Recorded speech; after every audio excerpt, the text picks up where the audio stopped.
Así es, ministro de Defensa en la Justicia de la provincia de Tucumán está con nosotros. Doctor, ¿cómo le va? Bienvenido a los primeros. Bienvenido a usted, buenos días a todos los televidentes. Gracias por estar acá.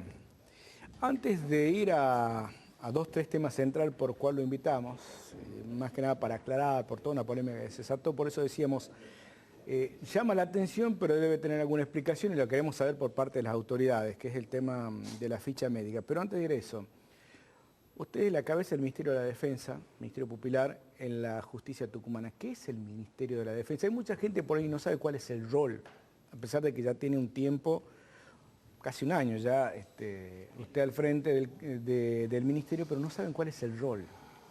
Bueno, sí, en primer lugar, el Ministerio fue creado con la finalidad de poder equiparar lo que significa el sistema de la acusación, que lo ejerce, a la acción pública la ejerce el Ministerio Fiscal, y el Ministerio de la Defensa, que es el que se encarga de la defensa pública. Cuando se refiere al Ministerio Pupilar, está todo lo relacionado con menores y personas con capacidades restringidas, es decir, que tanto los defensores de menores, que en su momento se llamaban defensores de menores, hoy se llama Defensoría de Niñez, Adolescencia y Capacidad Restringida, los defensores civiles y los defensores oficiales en lo penal dependen del Ministerio Pupilar y la Defensa. Y eso tenía como finalidad primordial en materia penal lo que se denomina la igualdad de armas, es decir, que tanto la acusación pública o la acción pública que ejerce las fiscalías tengan su contrapeso en la defensa pública a través del Ministerio Pupilar y de la Defensa, y que esa directiva o esa política institucional no esté en cabeza de una sola persona como venía ocurriendo, que estaba en cabeza del ministro fiscal y de la Defensa. Eso ha sido un avance muy importante, y en especial en la provincia de Tucumán, porque a nivel país es el único Ministerio Pupilar y de Defensa. En los demás lugares del país son defensores generales que dependen a veces del procurador general, que es del procurador la figura que también depende de la acusación. Entonces hay una especie de confusión de roles. Tucumán lo tiene muy bien definido, es un ejemplo a nivel país en cuanto a la independencia absoluta del Ministerio Pupilar y de la Defensa, tanto desde el punto de vista presupuestario como en la política institucional, que se distingue de la Corte o del órgano jurisdiccional y del órgano de la acusación. Son cabeza del Poder Judicial, los vocales de la Corte, el Ministerio Fiscal y el Ministerio Pupilar y de la Defensa. Entonces hay una igualdad de armas en todos esos aspectos. Bueno, aclarar entonces que ustedes no tienen la traba de la puerta giratoria que todo el mundo acusa, ¿no? No. Estuvo en el lado donde se acusaba, decía los fiscales, que sí, que los jueces tienen la puerta giratoria cuando la gente se enoja cuando un delincuente entra por un lado y sale por el otro. Sí, yo creo que son a veces conceptos que el común de la gente no lo tiene bien visualizado, porque a lo mejor no le tocó vivirlo en carne propia a tener alguna persona privada de libertad. Yo creo que hoy toda la política de persecución penal es muy grande en la provincia, y una de las características que creo que hay que destacar de la gestión del doctor Jiménez ha sido la especialización de las fiscalías. Antes había una fiscalía de turno y investigaba todo tipo de delito. Hoy, según el tipo de delito, hay más fiscalías que están de turno, lo cual ha permitido que las investigaciones sean más precisas, y por supuesto que el principio de la especialización ayuda a que quienes investigan tengan mayor sensibilidad y sean más exitosas las investigaciones. Doctor, sentado en ese lugar, le decía yo antes, no voy a decir quién, le voy a hacer la pregunta al aire, en ese lugar estuvo el ministro fiscal. Se le preguntó cómo estaba la justicia y él dijo, está mal, estamos trabajando mal y la gente no cree en la justicia. Da la casualidad que yo le preguntaríamos, incluso está en el ojo de la tormenta por lo que pasó con la carpa de la justicia, todo. Según el ministro de la Defensa, ¿cómo está la justicia hoy en Tucumán en materia de impartir justicia y en credibilidad de la sociedad tucumana? Bueno, yo creo que en primer lugar el significado de cómo está la justicia es un concepto muy amplio. Si se analiza individualmente el desempeño de cada uno de los órganos, de cada uno de los tribunales, es decir, juzgados, cámaras, En todo se trabaja y se trabaja mucho. Pero eso a nivel individual, lo que no se refleja a nivel general, porque a veces hay hechos que impactan en la opinión pública que pueden generar una opinión adversa. Pero quien conoce desde adentro el funcionamiento de la justicia puede dar fe de que se trabaja mucho. La credibilidad es algo que se construye día a día y esa credibilidad está en función de los resultados y de las expectativas que tiene la gente. Y esa falta de credibilidad o ese concepto equivocado creo que está íntimamente relacionado con la demora. La demora en dar respuesta a la sociedad creo que es uno de los presupuestos más difíciles de poder revertir. ¿Por qué? Porque el alto nivel de litigiosidad. Tucumán es una provincia con un alto índice de litigiosidad. Entonces, cuando las respuestas a la sociedad no son en tiempos acordes o en tiempos prudenciales, se viene en contra en esa idea o ese concepto que tiene la sociedad. Ahora, por ejemplo, la gente hoy plantea, y usted lo debe haber escuchado porque es un hombre que ha estado de los dos lados del mostrador, ha sido hombre también de Poder Ejecutivo, que la gente dice, hoy el delincuente tiene más beneficios que la víctima. Lo que pasa es que si esa idea va a ser revertida cuando la sociedad pueda participar y pueda apreciar lo que hoy ya se está aplicando, por ejemplo, en Concepción, con el sistema de la oralidad. En ese sistema de la oralidad todo el mundo va a poder apreciar en vivo y en directo, digamos, todas las audiencias y se va a dar cuenta cuáles son los elementos que tiene la acusación y cuáles son los elementos que tiene la defensa. A veces el hecho de que una persona recupere la libertad no significa que la causa no continúe, pero le digo, siempre ese reclamo está en función de la celeridad o no. En la medida que se le dé respuesta en forma más inmediata, va a ir cambiando el concepto de la sociedad. Pero también convengamos, a ver, no vamos a hablar del delincuente, del ladrón, que por ahí el fiscal lo suelta, y dice, che, como robó una moto y ya está, los 2 horas libres. Pero vamos a temas mayores. ¿Cuántas veces a usted no le pasó que tuvo encontronazos con hombres fuertes de la justicia porque tomó determinación como fiscal que otros no hubieran tomado? Incluso imputar hasta familiares de hombres altos en la justicia por cosas que usted consideraba que no estaban del todo correctos. Uno tiene que ver con la historia de un transporte y un par de cosas más que le tocó investigar. Y tuvo roces y choques dentro de la justicia. Bueno, está bien, pero yo creo que cada uno cuando sabe defender su posición es importante y esos roces o choques, independientemente de quién sean los involucrados, uno tiene que actuar con total tranquilidad y hacer lo que le corresponde. Es decir, en ese momento era investigar, investigué y formulé los planteamientos que entendía que debía hacer y fue tratado por los órganos jurisdiccionales que correspondían. Para eso está la revisión, están los distintos remedios procesales, es decir, los recursos, para que todas aquellas situaciones que a uno le parezca que no están correctas, uno pueda recurrir a un órgano superior para una revisión. Y en este tema de la justicia, ¿cómo está trabajando la Corte, el Ministerio de la Defensa y el Ministerio Fiscal? ¿Cómo están trabajando? Bueno, en el tema de la puesta en vigencia del sistema de la oralidad en Concepción se trabajó muy bien, con una armonía y una predisposición de todos los órganos, que eso ha sido beneficioso para poderlo poner en vigencia. Se simplificaron muchos procesos. Tengo que rescatar la predisposición de todos los órganos. Yo asumí el 30 de octubre del año pasado y hasta febrero de este año no tenía espacio físico para funcionar. Solamente 2 oficinas que me facilitaba el Ministerio Fiscal y ahora ya tengo parte de un espacio de las viejas salas de juicio oral que las estamos remodelando para poder instalar las oficinas.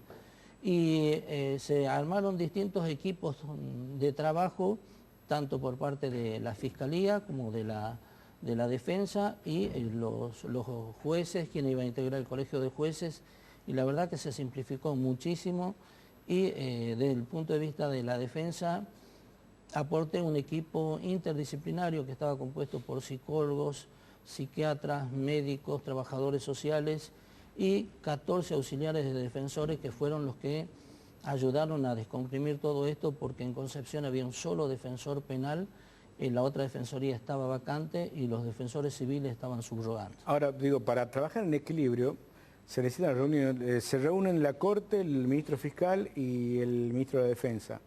Pero cuando tienen que definir, ustedes tienen opinión pero no tienen voto. Bueno, sí, así lo establece la ley orgánica de tribunales. Pero me parece que es una incoherencia eso.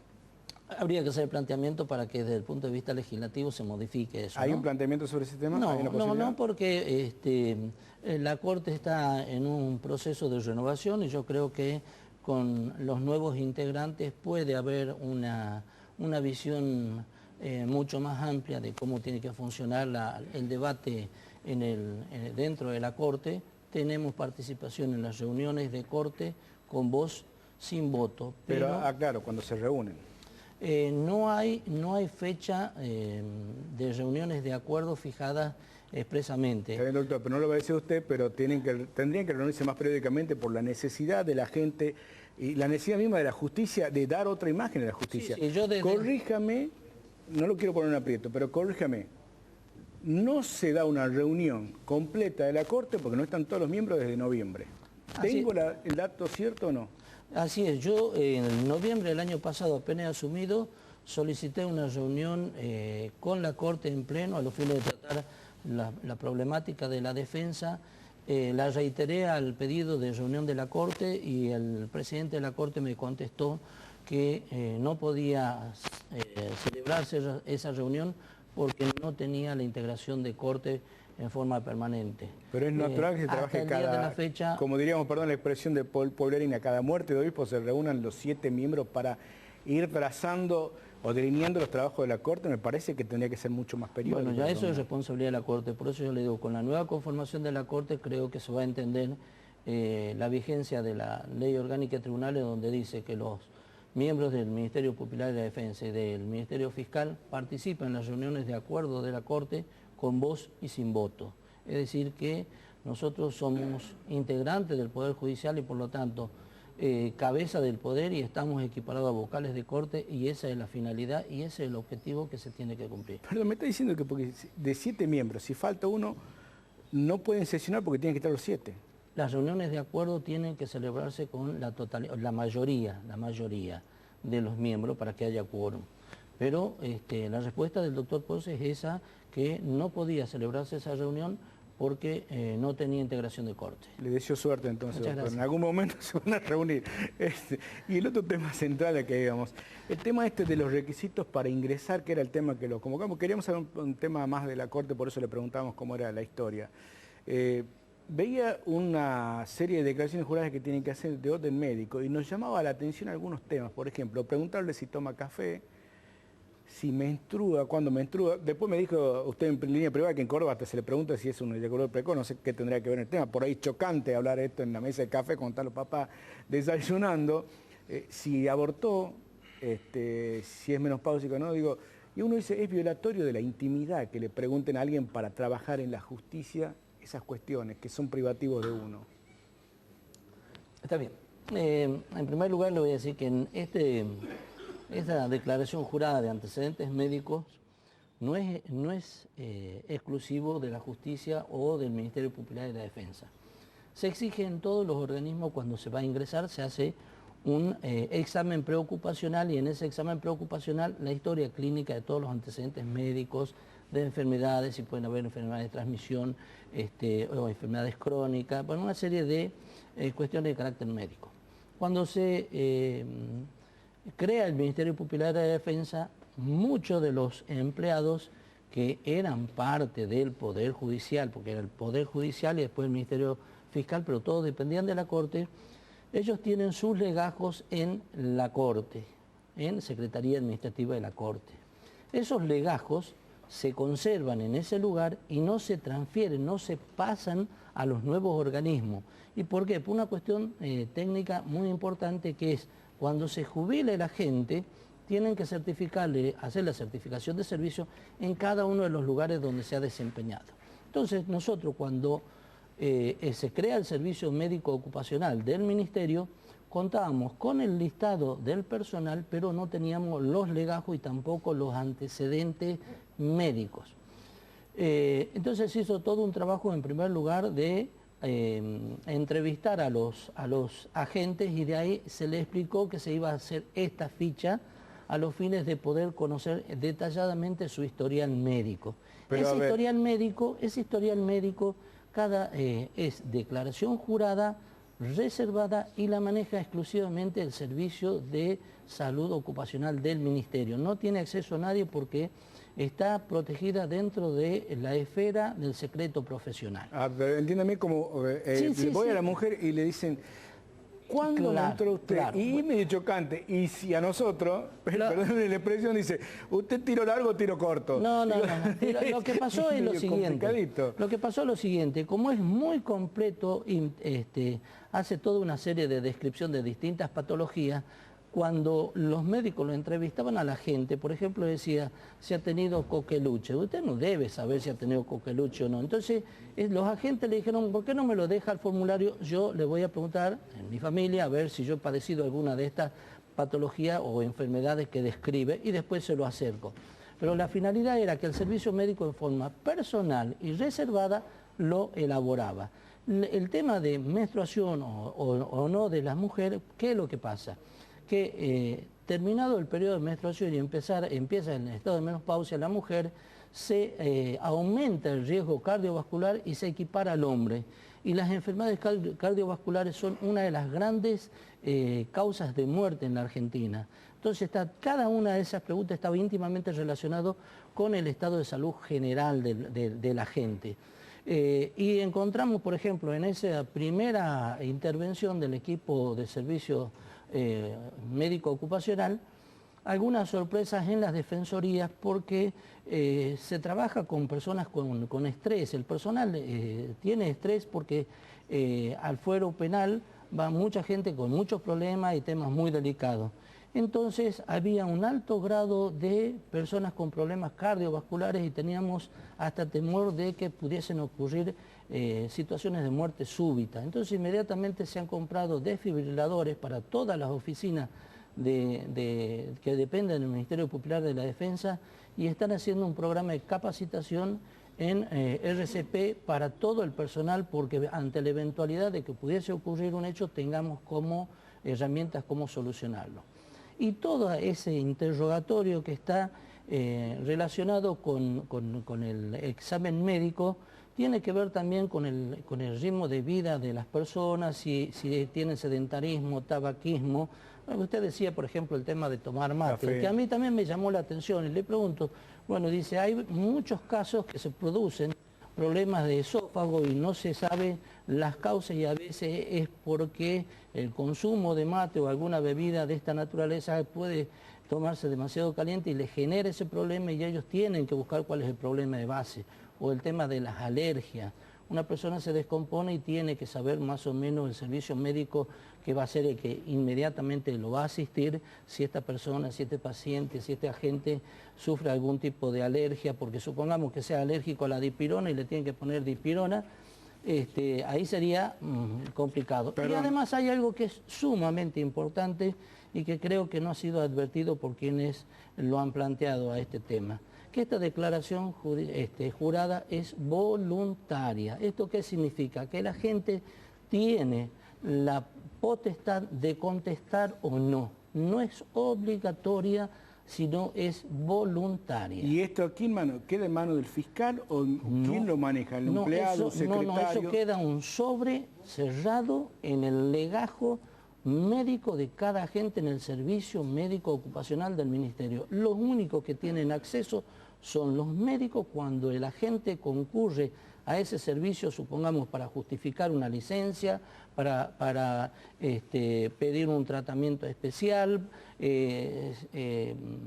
o cuando tiene un embarazo de riesgo, todo eso, pero única y exclusivamente lo maneja el servicio médico, los médicos bajo secreto profesional. En definitiva, doctor, esto a mí, por ejemplo, si yo no lo lleno, no pierdo posibilidad de ingresar, porque usted me va a decir, bueno, acá no me dijo tal cosa, después yo me voy a... No, que esto no ha sido para los ingresantes, sino esto ha sido a los fines de poder actualizar la plantilla del personal que existe hoy en el Ministerio.